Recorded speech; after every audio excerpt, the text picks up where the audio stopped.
शादी के दिन मैं बिल्कुल शांत थी। ना खुशी ज्यादा महसूस हो रही थी, ना गम।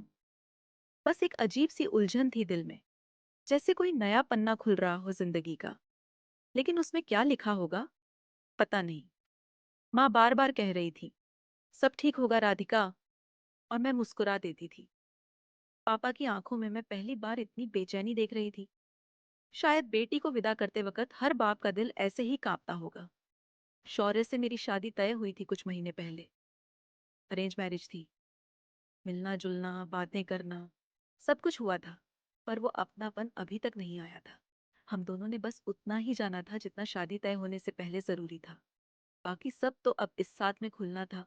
शादी के बाद की पहली सुबह मैं चुपचाप खिड़की के पास बैठी थी, सजी संवरी दुल्हन, लेकिन अंदर से बिल्कुल खाली।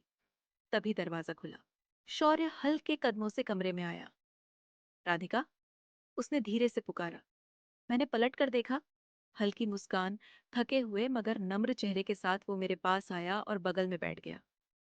पता है, मैं भी डरा हुआ हूँ, उसने कहा।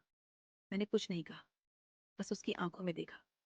पहली बार लगा हम दोनों एक जैसी उलझनों में हैं। उसने हाथ बढ़ाया। दोस्त बन सकते हैं क्या, अभी के लिए? मैंने सिर हिलाकर हाँ कह दिया, और उस पल से कुछ बदलने लगा। हफ्ते बीतते गए। शादी के बाद सब कुछ धीरे धीरे अपनी जगह पर आने लगा। ससुराल में लोगों का अपनापन, शौर्य की संजीदगी, और हमारा साथ हर दिन एक नई परत खोलता गया। रात को हम छत पर बैठते, बातें करते, कॉलेज के किस्से, पसंद नापसंद, अधूरी किताबें, अधूरे ख्वाब। एक रात जब हल्की बारिश हो रही थी, मैं उसके पास खड़ी थी। बाल खुले हुए, साड़ी भीग रही थी। वो मुझे देख रहा था, आंखें कुछ कहना चाह रही थी। राधिका, उसने धीमे से कहा, कभी कभी लगता है शायद ये जो कुछ भी है पहले से लिखा था।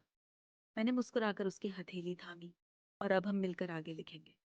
कुछ महीने बाद उसके छोटे छोटे ख्याल रखने का तरीका, ऑफिस से आकर बिना कहे मेरा माथा सहला देना, या सुबह उठते ही मेरे लिए कॉफी बनाना, सब कुछ धीरे धीरे मेरे भीतर उतर रहा था। मुझे नहीं पता चला कब मैं उससे प्यार करने लगी। एक दिन मैंने उससे पूछा, शौर्य, क्या तुम भी मुझसे प्यार करते हो? उसने मेरी तरफ देखा और कहा, मैं तो हर दिन तुम्हें थोड़ा और चाहता हूँ, शायद ये प्यार ही है। और फिर अब शादी एक समझौता नहीं रही थी। अब वो मेरे दिन की शुरुआत था, और रात की सुकून। कभी कभी मैं सोचती हूँ, अगर हमने एक दूसरे को पहले जाना होता तो क्या ये प्यार उतना गहरा होता? शायद नहीं। क्योंकि यह जो रिश्ता हमने शादी के बाद सीखा, संभाला और सींचा, यही तो सबसे सुंदर प्रेम है। धीरे धीरे पनपता हुआ, बंद दरवाजों के पीछे खामोशी से खिलता हुआ।